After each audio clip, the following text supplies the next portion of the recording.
From the Oklahoma newsroom, you're watching The Press Row. I'm Jenni Carlson here with Barry Tramel. And Barry, it is post-Tennessee week, but lots of residual from that game. People still buzzing about it. And the fact that OU plays Tulsa this week probably is one of the reasons why a lot of people are willing to look back. And Barry, I was looking back at our topics from last week. I actually have two that still hold. One that we discussed last week, Eric Striker and the SEC. Lo and behold, it's still a hot topic. Well, it's evergreen, and Striker, of course, kept it alive with his post-game antics, with the tirade to the Tennessee fans, helped along by teammate Hatari Bird with the obscene gesture. And it's unfortunate to take so much attention away from the great victory with the actions of two guys.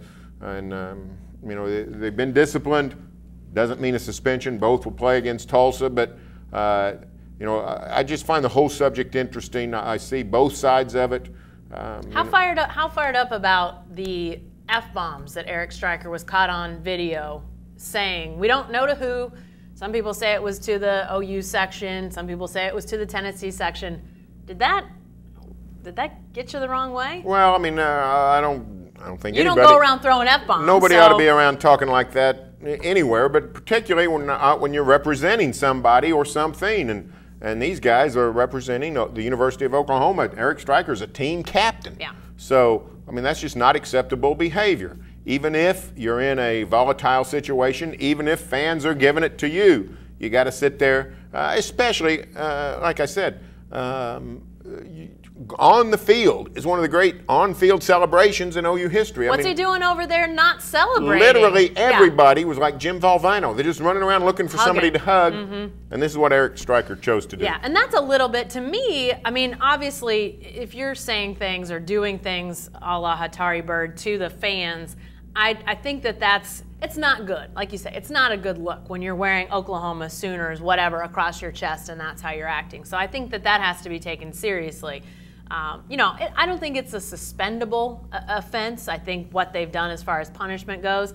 But when you're talking about a team captain in Eric Striker, who is such a big part of this team, and like you say, everybody else, the reaction is, I want to be with my teammates, I want to celebrate. And his reaction is to be off by himself. That, to me, is almost more troublesome than the other. I mean, and we know Eric Striker, the fans know. I mean, that's just sort of his personality. He likes confrontation. He likes living on the edge. He likes being sort of an out there type of conversationalist. How do you think he likes running stadium steps this week? I think he thought it was well worth it. That's what I think. I think he said, if this is the only punishment, I'll bring it on. But you know, and you know, part of it is just the culture. Not even just the times in which we live, but think about the culture of college sports. I mean, we're in a culture where universities allow huge groups of fans, usually students, to chant obscenities in games. Yeah. And nothing's done about it, which you could do something. You could if you wanted to stop it, you could stop it. Yeah. They've chosen not to for these many years, and it's just sort of a slippery slope. Definitely so. All right, you're watching The Press Row. I'm Jenni here with Barry, and we're talking about that OU-Tennessee fallout in a good way for the Sooners, by the way. This was a game, Barry, I think we talked about probably in a lot of different platforms last week about how this was really going to be a game to gauge where both of these teams really were. Tennessee feeling like they were maybe on the verge of something special. OU fans thinking, is this an improved team from a year ago, or is it more of the same? Now it feels like, at least around here, that people are feeling pretty hopeful about what they see out of their Sooners. Yeah, and that could be a mistake. False, yeah. If you think about belief and confidence and chemistry and those things, unbelievable test that they passed. The tenacity that they showed, the stick-to-itiveness, the adversity they faced, and were able to overcome it, will pay dividends all season for this team, and shows you that they've got something inside. Yeah. On the other hand, offensively they played terrible. I mean, 3 quarters of basically inept offense. That's troubling. That's not, you know, that doesn't fix itself with belief. They've got to get the passing game going. The running game, actually, I thought was better than it had been against Akron, and that's a good sign when you're playing Tennessee. But that passing game, they've got to get going. The air raid, there's not much raid to it. It's just a bunch of air. So they got to get that fixed, or all the chemistry in the world's not going to help them come November. Yeah, because if you think about the way that they played those first 3 quarters, if you put that into a Big 12 game against a Baylor or a TCU or even an OSU, teams that you think are going to throw it around a little bit, Tennessee scores 17 up until the point that OU really got the offense going.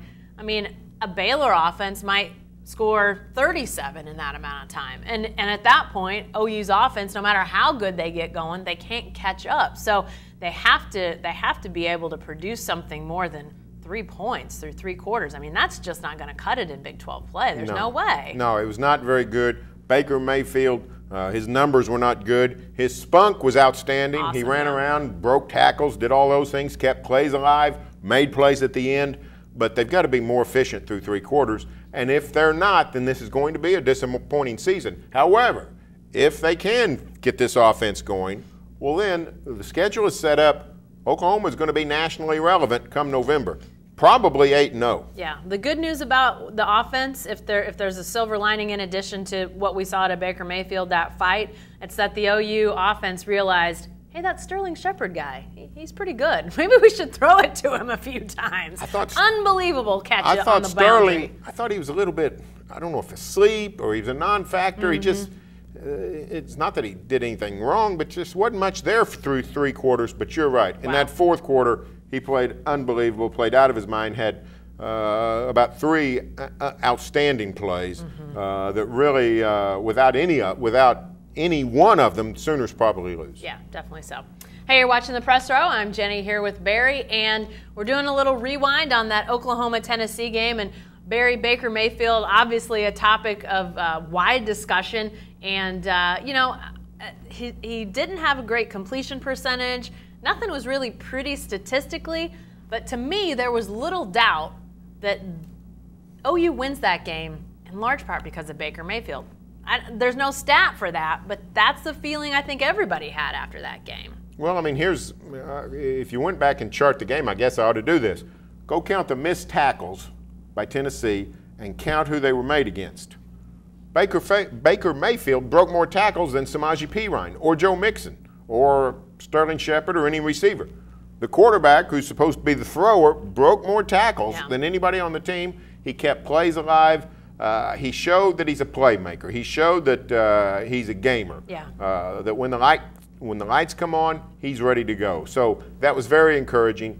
His stats weren't good. His passing was hot and cold. Yeah. But he showed himself to be the leader of this team and produced a great comeback. Even when the offense was struggling, you still wanted to see what he was going to do. Yeah, he's fun to watch. He was fun to watch, and I think that kind of really just toughness. I mean, I think we'd sort of had maybe a few inklings that Baker Mayfield, he's obviously a walk-on at Tech who wins the starting job. I mean, you got to be kind of resilient to do that. He transfers to a place that's got, looks like a platoon of quarterbacks, and he wins the job again. Again, a sign of that toughness. But until you get into the fire like they were at Tennessee, you don't know exactly what you have.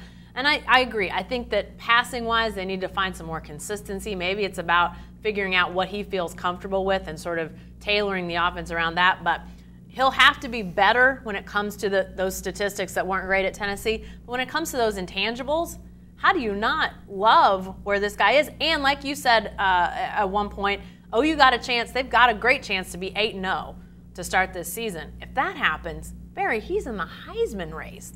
To me, there's little doubt that the stats are about to shoot through the roof because the quality of opponents, it's not shooting through the roof. He's going to start to build up some numbers now, too. Well, and the other thing about him, he's got highlight plays. He does, You look at the biggest play of the game Saturday, OU had a bunch of plays down the stretch that they had to have. They really only had one play that they had to have right then. That was a 4th down play, 4th and goal from the 1. In the first overtime, they're down 7, and they run an option play. And Mayfield keeps the ball, barrels into the end zone. So you've got an air raid quarterback who's running the option even. So good debut for Baker Mayfield with plenty of room to grow. That's the good news. The highlight, it may not have been Sam Bradford's flip at Bedlam, but it was still a pretty good highlight, for darn sure. All right, you're watching The Press Row.